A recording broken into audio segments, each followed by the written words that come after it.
ऑक्सीकरण अपचयन अपक्रिया में एक बार हम फिर आप सभी का वेलकम करते हैं। आज का टॉपिक है यौगिकों में रेखांकित तत्वों की ऑक्सीकरण संख्या ज्ञात करना। कुछ यौगिक लिख दे रहे हैं हम और उनके नीचे अंडरलाइन या रेखा खींच दे रहे हैं और उन तत्वों की ऑक्सीकरण संख्या ज्ञात करना है। जैसा कि यहाँ यौगिक लिख दिया गया H3PO4।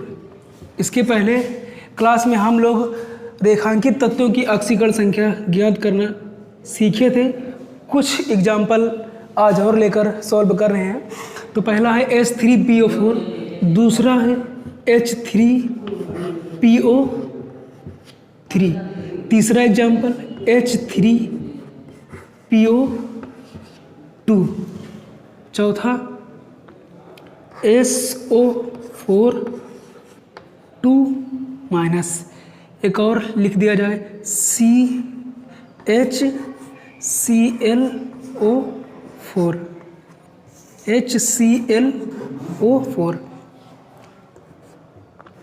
रेखांकित तत्व यहाँ पर फास्फोरस है, यहाँ पर भी फास्फोरस है, यहाँ पर भी फास्फोरस है, यहाँ सल्फर है और यहाँ क्लोरीन है।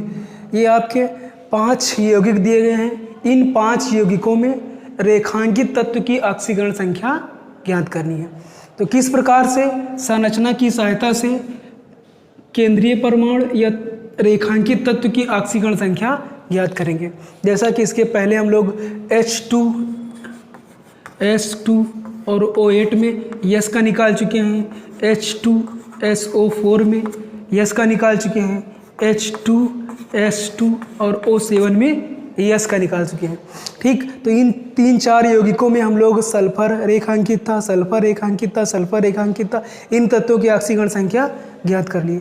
और आज के क्लास में ये 5 यौगिक हैं। इन 5 यौगिकों में क्लोरीन का, सल्फर का, फास्फोरस का, फिर फास्फोरस का और ये फिर फास्फोरस का ऑक्सीकरण संख्या ज्ञात करेंगे।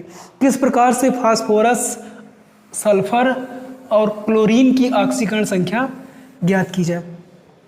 हम लोग संरचना की सहायता से H3PO4 की संरचना बनाते हैं। पहले H3PO4, इसमें हमें फास्फोरस की ऑक्सीकरण संख्या ज्ञात करनी है। सबसे पहले इस ऑर्थोफॉस्फोरिक अम्ल की संरचना बनाना होगा। बीच में एक फास्फोरस को केंद्र में रख दिया जाएगा। इस फास्फोरस से 4 ऑक्सीजन जुड़े, एक ऑक्सीजन ये हो जाएगा, ठीक, दूसरा ये हो जाएगा, तीसरा ये हो जाएगा, एक और बचा तो चौथा ऑक्सीजन ये हो जाएगा। हाइड्रोजन की संख्या कितनी है? 3। तो एक हाइड्रोजन यहाँ दिखा दो, दूसरा हाइड्रोजन यहाँ दिखा दो, तीसरा हाइड्रोजन यहाँ दिखा दो। उसके बाद ऑक्सीजन और हाइड्रोजन के बीच सिंगल बॉन्ड कैसे बनेगा ये बनाना आप लोग को सिखा दिए हैं। फास्फोरस और ऑक्सीजन के बीच सिंगल बॉन्ड, फास्फोरस और ऑक्सीजन के बीच सिंगल बॉन्ड, ऑक्सीजन और हाइड्रोजन के बीच सिंगल, और फास्फोरस ऑक्सीजन के बीच सिंगल बॉन्ड, और ऑक्सीजन और हाइड्रोजन के बीच भी सिंगल बॉन्ड बनेगा। यहाँ फास्फोरस और ऑक्सीजन के बीच या तो उपसहसंयोजक बंध बनेगा और इसी को हम लोग ऐसे डबल बॉन्ड से भी दिखा सकते हैं। इस प्रकार से H3PO4 की संरचना बनेगी। इसमें से हमें फास्फोरस का ऑक्सीकरण संख्या या फास्फोरस की ऑक्सीडेशन स्टेट ज्ञात करना है। यहाँ पर पूरी आवर्त सारणी में ये बात सिखा चुके हैं आप लोग को। पूरी आवर्त सारणी में सबसे अधिक विद्युत ऋणात्मक तत्व कौन सा होता है? यहीं पर होगा नाइट्रोजन, ऑक्सीजन और फ्लोरीन। पूरी आवर्त सारणी में सबसे अधिक विद्युत ऋणात्मक तत्व फ्लोरीन होता है, दूसरे नंबर पर ऑक्सीजन होता है, तीसरे नंबर पर नाइट्रोजन होता है। तो पूरी आवर्त सारणी में फ्लोरीन किसी भी तत्व से जुड़ा होगा, वो दूसरे तत्व से इलेक्ट्रॉन युग्म को अपनी ओर खींच करके माइनस चार्ज के साथ हो जाएगा। लेकिन ऑक्सीजन यदि फ्लोरीन से जुड़ा है तो फ्लोरीन ऑक्सीजन से इलेक्ट्रॉन खींच सकता है, लेकिन ऑक्सीजन फ्लोरीन से इलेक्ट्रॉन नहीं खींच सकता। क्यों नहीं खींच सकता? क्योंकि फ्लोरीन ऑक्सीजन से अधिक विद्युत ऋणात्मक तत्व होता है। यहाँ पर ऑक्सीजन और हाइड्रोजन में ऑक्सीजन हाइड्रोजन की अपेक्षा अधिक विद्युत ऋणात्मक तत्व है, इसीलिए इस बॉन्ड के दोनों इलेक्ट्रॉन युग्म ऑक्सीजन पर आ जाएगा और यहाँ पर -1 हो जाएगा और यहाँ पर +1 हो जाएगा। फिर यहाँ पर -1 क्यों हुआ, यहाँ पर +1 क्यों हुआ, क्योंकि यहाँ पर 2 ही इलेक्ट्रॉन है और इन दोनों इलेक्ट्रॉन को ऑक्सीजन अधिक विद्युत ऋणात्मक होने की वजह से अपनी ओर खींच लेगा इसी के ऊपर, इसलिए यहाँ पर -1 आया। अगर यहाँ पर बॉन्ड डबल होता तो यहाँ पर -2 होता और यहाँ पर +2 होता। तो इन दोनों तत्वों में ऑक्सीजन अधिक विद्युत ऋणात्मक तत्व है और इस बॉन्ड के इलेक्ट्रॉन युग्म को अपनी ओर खींच करके एक माइनस और इसके ऊपर एक प्लस। इसी प्रकार से ऑक्सीजन और हाइड्रोजन में देखा जाए तो ये वाला ऑक्सीजन इस वाले हाइड्रोजन से अधिक विद्युत ऋणात्मक तत्व है और इलेक्ट्रॉन युग्म को खींचेगा, इसके ऊपर माइनस आ जाएगा और इस हाइड्रोजन के ऊपर एक प्लस का चार्ज आ जाएगा। फिर इसी प्रकार से ऑक्सीजन और हाइड्रोजन में देखा जाए तो ये वाला ऑक्सीजन इस वाले हाइड्रोजन से अधिक विद्युत ऋणात्मक तत्व है, इसलिए इस ऑक्सीजन पर -1 हो जाएगा और इस वाले हाइड्रोजन पर +1 हो जाएगा। इस फास्फोरस और ऑक्सीजन में देखा जाए तो यहाँ पर डबल बॉन्ड या उपसहसंयोजक बंध बना हुआ है। तो इस फास्फोरस से ये वाला ऑक्सीजन जब इलेक्ट्रॉन युग्म अपनी ओर खींचेगा तो एक बॉन्ड से एक माइनस और 2 बॉन्ड से 2 माइनस होगा, इसलिए हमने यहाँ पर कितना माइनस किया, 2 माइनस। अब देखो फास्फोरस पे कितना आवेश आता है। फास्फोरस और ऑक्सीजन या इस फास्फोरस या ये वाले ऑक्सीजन, ये इस फास्फोरस या इस ऑक्सीजन में, ये फास्फोरस और इस ऑक्सीजन में देखा जाए तो इस ऑक्सीजन ने इस बॉन्ड के दोनों इलेक्ट्रॉन युग्म को अपनी ओर खींच के इसके ऊपर 2 माइनस हुआ। जैसे ही इसके ऊपर 2 माइनस होगा तुरंत इस फास्फोरस के ऊपर कितना प्लस हो जाएगा, 2 प्लस। 2 प्लस क्यों हुआ, क्योंकि एक इलेक्ट्रॉन युग्म इस पर जाएगा तो यहाँ पर 1 माइनस होगा तो यहाँ 1 प्लस आएगा, दूसरा इलेक्ट्रॉन युग्म इसके ऊपर जाएगा तो यहाँ पर 2 माइनस होगा, इसीलिए यहाँ पर 2 प्लस आया।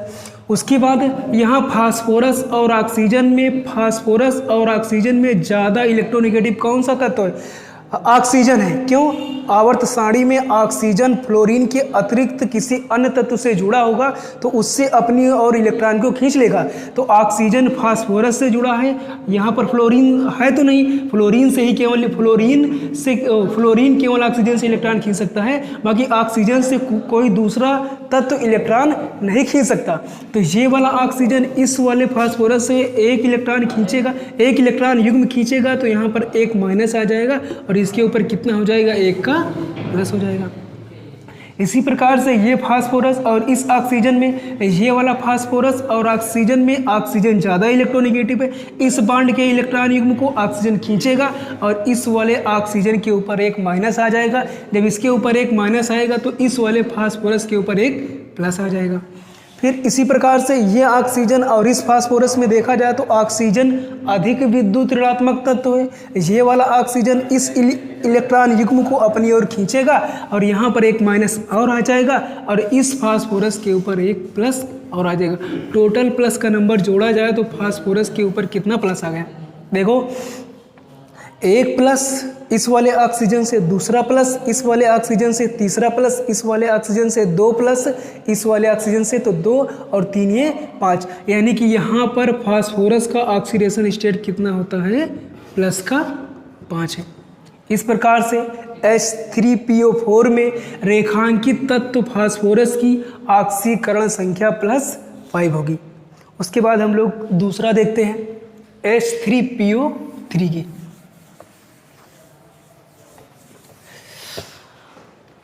H3PO3 इसमें फास्फोरस की ऑक्सीकरण संख्या ज्ञात करनी है।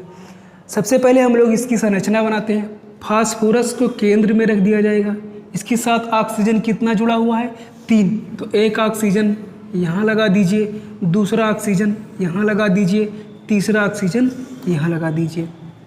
हाइड्रोजन कितना है, 3 हाइड्रोजन है, तो एक हाइड्रोजन यहाँ लगा दीजिए, दूसरा हाइड्रोजन यहाँ लगा दीजिए और तीसरा हाइड्रोजन यहाँ लगा दीजिए। हाइड्रोजन कहीं भी होगा हमेशा एकल बंध यानी कि सिंगल बॉन्ड बनाएगा, ठीक। तो तीनों हाइड्रोजन का आप एकल बंध यानी कि सिंगल बॉन्ड बना दिया। और उसके बाद ये फास्फोरस और ऑक्सीजन के बीच सिंगल बॉन्ड, इस फास्फोरस और ऑक्सीजन के बीच सिंगल बॉन्ड, इस ऑक्सीजन और इस फास्फोरस के बीच हो जाएगा डबल बॉन्ड। फिर आवर्त सारणी में ऑक्सीजन कहीं पर भी होगा, वो फ्लोरीन के अतिरिक्त किसी भी तत्व से जुड़ा होगा, वो अपनी ओर इलेक्ट्रॉन हमेशा खींचेगा। ठीक, तो यहाँ पर फास्फोरस और ऑक्सीजन, पहले हाइड्रोजन और ऑक्सीजन में आ जाओ। ये ऑक्सीजन और हाइड्रोजन में ऑक्सीजन अधिक विद्युत ऋणात्मक तत्व है। ऑक्सीजन ने इलेक्ट्रॉन युग्म को अपनी ओर खींचा, इसके ऊपर -1, उसके बाद हाइड्रोजन के ऊपर कितना हो जाएगा, +1 हो जाएगा। उसके बाद इस वाले ऑक्सीजन और इस वाले हाइड्रोजन में देखा जाए तो ऑक्सीजन हाइड्रोजन की अपेक्षा अधिक विद्युत ऋणात्मक तत्व है। इलेक्ट्रॉन युग्म को अपनी ओर खींचेगा, इसके ऊपर -1 होगा तो इसके ऊपर +1 हो जाएगा। फिर से ये फास्फोरस और ऑक्सीजन में देखा जाए तो ऑक्सीजन अधिक विद्युत ऋणात्मक तत्व है, और ये वाला ऑक्सीजन जब एक इलेक्ट्रॉन युग्म खींचेगा तो यहाँ पर 1 और 2 इलेक्ट्रॉन युग्म खींचेगा तो यहाँ पर 2 तो इस ऑक्सीजन के ऊपर -2 और इस फास्फोरस के ऊपर +2 हो जाएगा। फिर से देखो, इस ऑक्सीजन और फास्फोरस के बीच डबल बॉन्ड है, एक बॉन्ड से 1 दो बॉन्ड से 2 तो जब ये ऑक्सीजन 2 इलेक्ट्रॉन युग्म को अपनी ओर खींचेगा तो यहाँ पर -2 हो जाएगा, और इस फास्फोरस के ऊपर उसी समय +2 आ जाएगा। ठीक, इस फास्फोरस और इस ऑक्सीजन के बीच देखा जाए तो ऑक्सीजन अधिक विद्युत ऋणात्मक तत्व है फास्फोरस से, और इलेक्ट्रॉन युग्म अपनी ओर खींचेगा तो इस ऑक्सीजन के ऊपर 1 यहाँ आ जाएगा और इस फास्फोरस के ऊपर 1 आ जाएगा। उसके बाद आप चाहो तो इसको -2 यही लिख सकते हो, चाहो तो 1 ऊपर 1 यहाँ, कैसे भी लिखते हो गलत नहीं है। उसके बाद ये फास्फोरस और इस ऑक्सीजन दोनों के बीच देखा जाए तो ऑक्सीजन फास्फोरस की अपेक्षा अधिक विद्युत ऋणात्मक तत्व है, और ये फास्फोरस और ये ऑक्सीजन के बीच इलेक्ट्रॉन युग्म को ऑक्सीजन खींच लेगा और इस ऑक्सीजन के ऊपर 1 आ जाएगा, उसी समय इस फास्फोरस के ऊपर 1 और आ जाएगा। अभी तक फास्फोरस के ऊपर ऑक्सीडेशन स्टेट कितना आ रहा, 2 और 2 ये 4 आ जा रहा है। लेकिन यहाँ पर देखो हाइड्रोजन और फास्फोरस के बीच भी एक बॉन्ड बना हुआ है। तो फास्फोरस और हाइड्रोजन में फास्फोरस हाइड्रोजन से अधिक विद्युत ऋणात्मक तत्व है, और इस इलेक्ट्रॉन युग्म को फास्फोरस अपनी ओर खींच लेगा तो इसके ऊपर 1 हो जाएगा और हाइड्रोजन के ऊपर 1 हो जाएगा। उसके बाद अब हम लोग कैलकुलेट करें कि फास्फोरस के ऊपर कितना ऑक्सीडेशन स्टेट है, या यहाँ पर फास्फोरस की ऑक्सीकरण संख्या कितनी है। इस वाले में +5 आई थी ऑक्सीडेशन नंबर किसका, फास्फोरस का, और इस वाले H3PO4 में देखा जाए तो यहाँ पर 1 से 1 दोनों कैंसिल हो जाएगा, बचेगा कितना, +3, यानी कि H3PO4 में रेखांकित तत्व P फास्फोरस की ऑक्सीकरण संख्या +3 होगी। इस वाले में कितना आया था, +5 आएगा। इस प्रकार से हम लोग H3PO4 में फास्फोरस तत्व रेखांकित है और इसकी ऑक्सीकरण संख्या ज्ञात कर लिए, +3 है। उसके बाद H3PO2 में देखते हैं।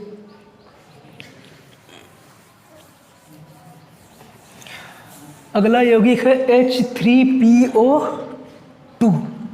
H3PO2 इसमें भी रेखांकित तत्व फास्फोरस है, और इस फास्फोरस की ऑक्सीकरण संख्या या फास्फोरस का ऑक्सीकरण स्टेट हम लोग ज्ञात करेंगे। किस प्रकार से ज्ञात करेंगे, सबसे पहले हम लोग इसकी संरचना बनाएंगे तो फास्फोरस को केंद्र में रख दिया जाएगा। इसके साथ ऑक्सीजन कितना जुड़ा है, 3 ऑक्सीजन, तो 1 ऑक्सीजन यहाँ दिखा दीजिए।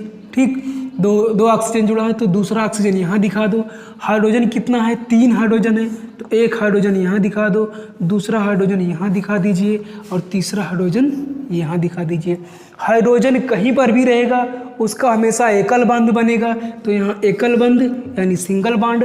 इस फास्फोरस और हाइड्रोजन के बीच एकल बंध यानी सिंगल बॉन्ड, हाइड्रोजन और ऑक्सीजन के बीच एकल बंध।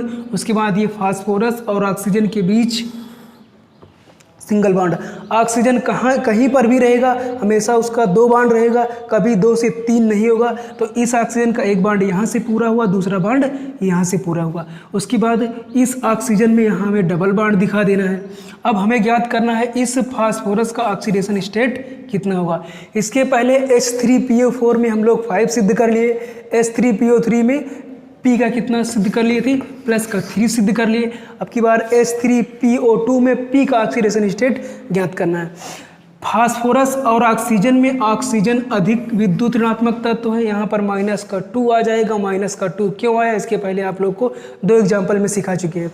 उसके बाद ये वाले ऑक्सीजन और हाइड्रोजन में यहाँ पर -1 आया। -1 कैसे आया, यहाँ पर +1 कैसे आया, इसके पहले वाले एग्जाम्पल में सीख चुके हो। ये फास्फोरस और हाइड्रोजन में फास्फोरस अधिक विद्युत ऋणात्मक तत्व है। फास्फोरस और हाइड्रोजन में फास्फोरस अधिक विद्युत ऋणात्मक तत्व है, तो फास्फोरस इलेक्ट्रॉन युग्म को अपनी ओर खींचेगा। तो यहाँ पर कितना आ गया, -1 आ गया। ठीक, इस वाले फास्फोरस और हाइड्रोजन में देखा जाए तो फास्फोरस अधिक विद्युत ऋणात्मक तत्व है, और इस वाले फास्फोरस ने इस वाले इलेक्ट्रॉन को अपनी ओर खींचा, तो यहाँ पर -1 आ गया। उसके बाद इस फास्फोरस और हाइड्रोजन में भी देखा जाए तो फास्फोरस अधिक विद्युत ऋणात्मक तत्व है, इस बॉन्ड के इलेक्ट्रॉन युग्म को अपनी ओर खींचेगा, 1 यहाँ पर और आ जाएगा। उसके बाद ऑक्सीजन और फास्फोरस में देखा जाए तो ऑक्सीजन अधिक विद्युत ऋणात्मक तत्व है, और ये इलेक्ट्रॉन युग्म को अपनी ओर खींच लेगा, तो यहाँ पर -2 है, तो इसके ऊपर क्या आ जाएगा, +2 आ जाएगा। फास्फोरस और ऑक्सीजन, इन दोनों के बीच देखो तो फास्फोरस और ऑक्सीजन में ऑक्सीजन अधिक विद्युत ऋणात्मक तत्व है, तो ये ऑक्सीजन इस इलेक्ट्रॉन युग्म को अपनी ओर खींचेगा, यहाँ पर -1 हो जाएगा, तो इसके ऊपर एक प्लस का और आ जाएगा, +1 आ गया। टोटल देखा जाए तो फास्फोरस का ऑक्सीडेशन स्टेट यहाँ पर कितना आ जाएगा, देखो 1 माइनस और 1 माइनस, यानी माइनस कितना हुआ, 2 माइनस से 2 प्लस कैंसिल कर दो, कितना प्लस आ गया, +1 आया। इस प्रकार से हम लोग सिद्ध कर लिए कि H3PO2 में P का ऑक्सीडेशन नंबर कितना आ गया, +1 आ गया। फास्फोरस का ऑक्सीडेशन स्टेट लगातार H3PO4, H3PO3, H3PO2 में परिवर्तन हो रहा है। यहाँ पर +5 आया था, कैसे +5 आया सिखा दिया गया। H3PO3 में P का ऑक्सीडेशन स्टेट +3 आया, कैसे 3 आया आप लोग सीख चुके हैं। H3PO2 में P का ऑक्सीडेशन स्टेट +1 आया, कैसे +1 आया देख लिए हम लोग। उसके बाद 2 यौगिक और बचे हैं, इनको भी सिखा दिया जाए। SO4 में SO4 2- में H का निकालना है, और HClO4 में Cl का निकालना है। देखते हैं आगे।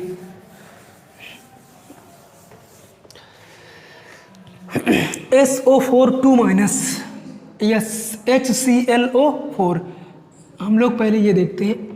SO4 2- SO4 2-, ठीक।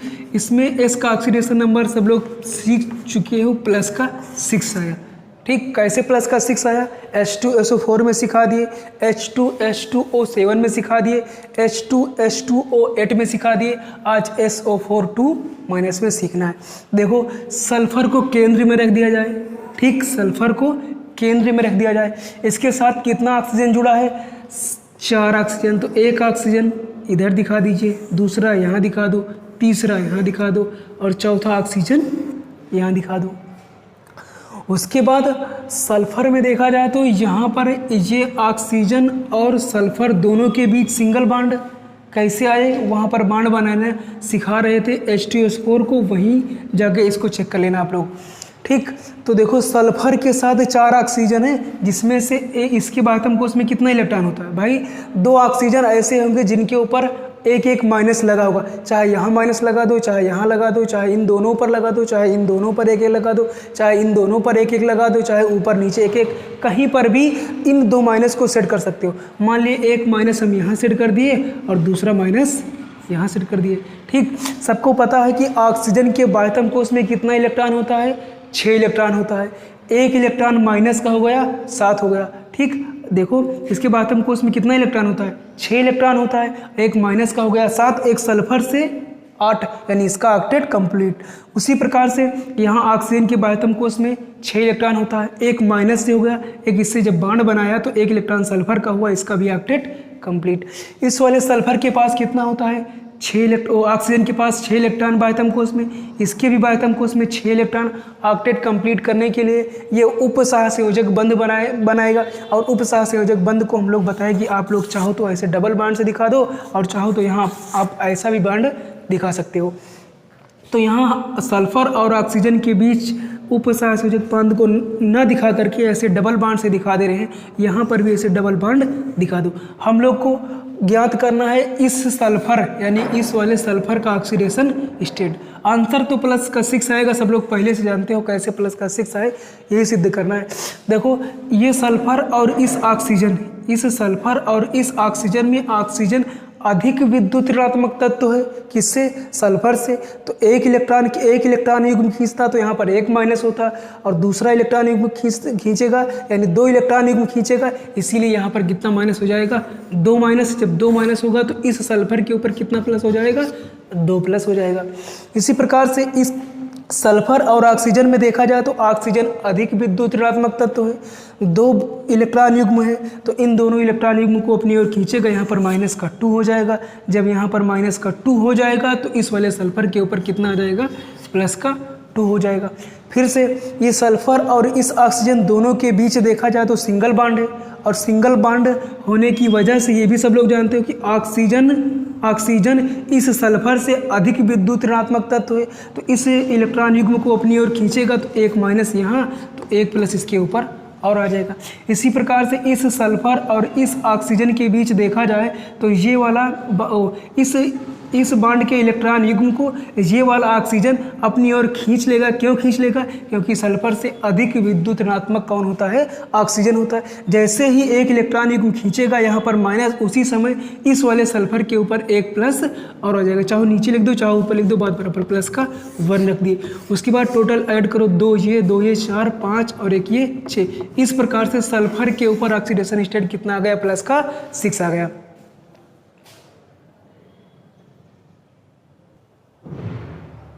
चलो इस प्रकार 4 यौगिकों में रेखांकित तत्वों की ऑक्सीकरण संख्या हम लोग ज्ञात कर चुके हैं। 5वां यौगिक बचा है HClO4। इसमें हमें क्लोरीन की ऑक्सीकरण संख्या ज्ञात करनी है। यहाँ पर ये क्लोरीन परमाणु है, क्लोरीन परमाणु की ऑक्सीकरण संख्या ज्ञात करना है। आंसर कितना आएगा? शायद प्लस का 7 आना चाहिए। किस प्रकार प्लस का 7 आएगा हम लोग देखते हैं। सबसे पहले इसकी संरचना बनाते हैं, HClO4। इस HClO4 में Cl की ऑक्सीकरण संख्या ज्ञात करनी है, क्योंकि यही यहाँ पर रेखांकित है। ठीक, सबसे पहले संरचना में हम लोग केंद्र में Cl को रख दिया जाएगा। ऑक्सीजन कितना है? 4। एक ऑक्सीजन क्लोरीन के साथ यहाँ जोड़ दीजिए, दूसरा ऑक्सीजन यहाँ जोड़ दीजिए, तीसरा ऑक्सीजन यहाँ जोड़ दीजिए, चौथा ऑक्सीजन यहाँ जोड़ दीजिए। बचा एक हाइड्रोजन। उस एक हाइड्रोजन को आप यहाँ जोड़ो, यहाँ जोड़ो, यहाँ जोड़ो, यहाँ जोड़ो, चाहे जहाँ जोड़ दो बराबर है। ठीक, चलो इस हाइड्रोजन को हम जैसा कि यौगिक में लिखे हैं उसी प्रकार से यहाँ पर जोड़ दिए। ठीक, हाइड्रोजन आपको कहीं पर भी मिलेगा पूरी रसायन विज्ञान में, हमेशा वो एकल बंध बनाएगा, यानी सिंगल बॉन्ड बनाएगा, तो सिंगल बॉन्ड हम बना दिए। उसके बाद ऑक्सीजन कहीं पर मिलेगा, या तो 2 बार डबल बॉन्ड ऐसे बनाएगा, या तो ऑक्सीजन डबल बॉन्ड ऐसे बनाएगा। कभी डबल बॉन्ड से ट्रिपल बॉन्ड नहीं होगा। या तो ऑक्सीजन दोनों तरफ ऐसे बॉन्ड बनाएगा, या तो एक तरफ ऐसे बॉन्ड बनाएगा। तो इस समय क्लोरीन के बाह्यतम कोश में कितना इलेक्ट्रॉन होता है? सब लोग जानते हो, 7 इलेक्ट्रॉन होता है। 7 में से एक इससे शेयर करेगा, 2 इससे शेयर करेगा, 2 इससे शेयर करेगा, 2 इससे शेयर करेगा। 2 इससे शेयर किया, 2 यहाँ, 2 यहाँ, 4, 2 यहाँ, 6। एक इससे शेयर किया 7, यानी कि इसके बाह्यतम कोश में कितना इलेक्ट्रॉन है? 7 इलेक्ट्रॉन। तो जो इसके बाह्यतम कोश में कितना इलेक्ट्रॉन है? 6 इलेक्ट्रॉन। तो 6 इसके पास है, इससे 2 इलेक्ट्रॉन लेगा, इसका ऑक्टेट कंप्लीट। तो ये डबल बॉन्ड हम यहाँ पर दिखा दिए। एक डबल बॉन्ड इस क्लोरीन और ऑक्सीजन के बीच बन जाएगा। इस डबल बॉन्ड में 2 इलेक्ट्रॉन इस क्लोरीन का होगा और 2 ऑक्सीजन का, लेकिन यहाँ पर बनता उपसहसंयोजक बंध है, 1 साइडेड शेयरिंग होती है, और ये दोनों इलेक्ट्रॉन जा करके ऑक्सीजन को मिल जाते हैं। यहाँ पर देखो तो इस वाले क्लोरीन और ऑक्सीजन में एकल बंध बनेगा, इस वाले ऑक्सीजन और क्लोरीन में ऐसे डबल बॉन्ड यानी उपसहसंयोजक बंध को आप ऐसे दिखा सकते हो। हमें ज्ञात क्या करना है? क्लोरीन का ऑक्सीडेशन स्टेट यानी क्लोरीन की ऑक्सीकरण संख्या ज्ञात करनी है। क्लोरीन और ऑक्सीजन में दोनों के बीच देखा जाए तो डबल बॉन्ड है। एक बॉन्ड के इलेक्ट्रॉन युग्म को खींचेगा तो यहाँ पर 1 माइनस, 2 बॉन्ड इलेक्ट्रॉन युग्म को खींचेगा तो यहाँ पर 2 माइनस। तो क्लोरीन और ऑक्सीजन में हम ये बताए थे कि पूरी आवर्त सारणी में फ्लोरीन कहीं किसी से भी जुड़ा होगा, वो हमेशा इलेक्ट्रॉन दूसरे से खींच लेगा, और ऑक्सीजन फ्लोरीन के अतिरिक्त अन्य किसी तत्व से जुड़ा होगा तो वो हमेशा उस दूसरे तत्व से इलेक्ट्रॉन को अपनी ओर खींच लेगा। तो क्लोरीन से अधिक विद्युत विद्युत ऋणात्मक कौन सा तत्व है, यहाँ पर ऑक्सीजन है, दोनों इलेक्ट्रॉन युग्म को अपनी ओर खींचेगा, यहाँ पर -2 हो जाएगा। जैसे इसके ऊपर -2 होगा हम लोग यहाँ पर लिख सकते हैं +2। ठीक, उसके बाद इस वाले क्लोरीन और इस वाले ऑक्सीजन के बीच भी देखा जाए तो जो कंडीशन यहाँ पर वही कंडीशन यहाँ पर, और ये ऑक्सीजन दोनों इलेक्ट्रॉन युग्म को खींच करके यहाँ पर -2, तो इस क्लोरीन के ऊपर क्या हो जाएगा, +2 हो जाएगा। उस प्रकार से इस वाले क्लोरीन और इस वाले ऑक्सीजन में भी देखा जाए तो दोनों कंडीशन सेम है, तीसरा कंडीशन भी वही होगा, यहाँ पर -2 हो जाएगा और इसके ऊपर कितना आ जाएगा, +2 हो जाएगा। उसके बाद इधर आ जाओ, इस तरफ देखो, ऑक्सीजन और हाइड्रोजन में ऑक्सीजन हाइड्रोजन की अपेक्षा अधिक विद्युत ऋणात्मक तत्व है। बॉन्ड यहाँ पर सिंगल है, इलेक्ट्रॉन युग्म खींचेगा, यहाँ पर -1 हो जाएगा और यहाँ पर -1 होगा, तो इस हाइड्रोजन के ऊपर क्या हो जाएगा, +1 हो जाएगा। उसके बाद क्लोरीन और ऑक्सीजन में देखा जाए तो विद्युत ऋणात्मक तत्व कौन सा है, ऑक्सीजन है, यहाँ पर -1 हो जाएगा और इस क्लोरीन के ऊपर कितना हो जाएगा, +1 हो जाएगा। इस प्रकार हम लोग देख लिए कि टोटल ऐड करो 2, 4, 6 और 1 8 6 और 1 7, यानी क्लोरीन का ऑक्सीडेशन स्टेट कितना आ गया, +7 आ गया। ठीक, क्लोरीन का ऑक्सीडेशन स्टेट HClO3 में कितना आ गया, +7 आ गया। यहाँ पर क्लोरीन का ऑक्सीडेशन स्टेट +7। इस प्रकार से 5 एग्जाम्पल लिए थे, पांचों एग्जाम्पल में रेखांकित तत्वों की ऑक्सीकरण संख्या हम लोग याद कर चुके हैं। बस आज इतना ही।